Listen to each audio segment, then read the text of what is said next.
I can't even imagine what the suicide and homicide and just the rates of depression, and accidental death due to overdose are going to look like in the future. It's going to reach epidemic proportions. It's already, the statistics are already alarming, and yet nobody's sounding any alarm bells. Parents have to intervene. We have to stop giving our kids free access to social media and phones at young ages. They are not ready for it. Their minds cannot cope with the dopamine. They can only have it up to a certain hour, and you take it away. They're children. You can take the phone away. We've got to intervene as parents. But as companies, we now have to deal with the influx of kids that are coming into our companies with addiction. Watch, I see it all the time. Walk through any office. You'll see the older employees have their phones on the sides of their computers as they're working. You'll see the youngest employees have their phones face up in front of their keyboards between their arms as they're working. And this is how they work.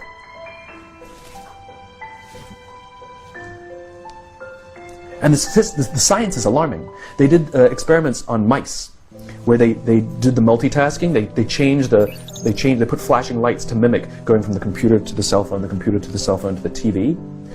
The mice that were exposed to the changing lights, it took them 3 times longer to solve a maze than the mice that weren't, and the damage was permanent. There is a subconscious reaction to these devices when we use them, okay? What if I were to hold my phone while I'm talking to you? I'm not checking it, it's not buzzing, it's not beeping, I'm nothing, I'm just holding it. Do you feel at this moment that you are the most important thing to me right now? No, you do not. Because there is a subconscious reaction we have to the device. When it is out, it makes the people around us feel that they are less important. So when we're walking down the halls in our offices and somebody says, hey boss, can I ask you a question? You go, sure, what's on your mind? We've just told them they're not that important. Or we can go, sure, what's on your mind? And if you don't have a pocket, find a shelf, put it on the shelf, come back and say, sure, what's on your mind? When we show up to a meeting, or a lunch, or a dinner, with our colleagues, our clients, or our friends, or our families, and we put the phone on the table, we have announced to everyone in the room that they are not that important to us. And by the way, putting the phone upside down is not more polite.